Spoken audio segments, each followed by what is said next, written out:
Hi friends, நான் உங்கள் SK. உங்களுக்கெல்லாம் தெரியும், இந்த ஜெய் பீம் படத்தை நீங்கள் பார்த்துருப்பீங்க. அதில் வர மணிகண்டனை வந்துட்டு அந்த போலீஸ் கஸ்டடியில் வச்சு அவங்க கொடுக்குற டார்ச்சரை பார்த்தாலே நம்மளுக்கெல்லாம் கண்ணில் தண்ணி வரும். ஆனால் உண்மையிலே இந்த மாதிரி ஒரு சம்பவத்தை நடத்தியிருக்காங்க நம்ம தமிழ்நாட்டில். இவங்க வந்துட்டு இந்த அஜித் குமார் என்ன பண்ணாருன்ட்டு இவங்க இழுத்துன்னு போய் அவரை கஸ்டடியில் வச்சு இவ்வளோ இந்த விதமான ஒரு சித்திரவதையை அவரை செய்ய வச்சாங்க. அவர் பண்ண தப்பு என்ன? ஒரு காரை வந்துட்டு பார்க்கிங் போட சொல்லி கொடுத்தாங்க, அவங்க கோயிலுக்கு உள்ளே போயிட்டு வரேன்னு சொல்லிட்டு. அதுக்கு வந்துட்டு இவங்க அவர் காரை ஓட்ட தெரியலன்னு சொல்லிட்டு இன்னொருத்தரை கூப்பிட்டு ஒரு காரை ரிவர்ஸை எடுத்து பார்க்கிங் போட வச்சார். அதே போல் அவங்க கோயிலேருந்து வெளியே வந்துட்ட பிறகு மறுபடியும் அந்த காரை இன்னொருத்தரை வச்சு வெளியே எடுத்து கொடுத்தாரு. இவர் செஞ்ச தப்பா இது? இதுக்கு இவங்க கொடுத்த தண்டனை என்ன? அவர் மேலே கம்ப்ளைண்ட்டு கொடுத்து இந்த மாதிரி காரில் வந்துட்டு ஒரு 10 பவுன் நகையை காணும், அப்புறமா 2000 ரூபாய் கேஷை காணும்னு சொல்லி. ஒரு 10 பவுன் நகை எவ்வளோ விலை இருக்கோங்க?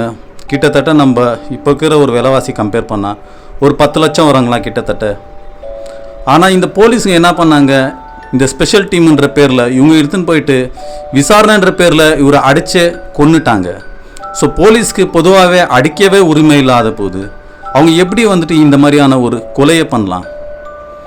ஸோ இவங்க பாருங்கள், நம்மளோட நிலைமை எப்படி இருக்குன்னா, பொது ஜனங்களுக்கு வந்துட்டு இந்த மாதிரி இப்போ இதே வேலையை வந்துட்டு இவங்க ஒரு பணக்காரையோ இல்லை ஒரு செலிபிரிட்டியோ இவங்க பண்ண முடியுமா?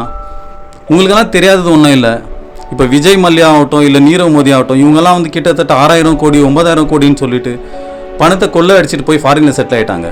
ஆனால் அவங்களே கூட இவங்க விசாரிக்கணும்னு கூப்பிட்டு வந்தால் இந்த மாதிரிலாம் செய்ய மாட்டாங்க. ஏன்னா பணம் இருக்கிறவனுக்கு ஒரு ரூல்ஸு, பணம் இல்லாதவனுக்கு ஒரு ரூல்ஸு. ஸோ நீங்கள் எல்லாம் வந்துட்டு அஜித் குமாருக்கோசரம் உங்கள் குரலை கொடுக்கணும்.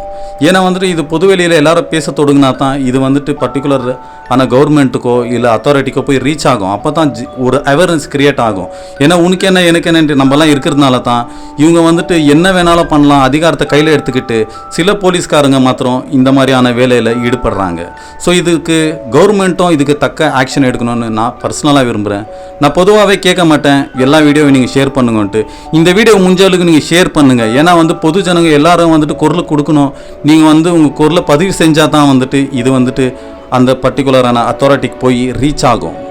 அப்போ தான் வந்துட்டு இந்த ஒரு கேஸில் அஜித் குமாருக்கு நியாயம் கிடைக்கும்னு நான் நினைக்கிறேன்.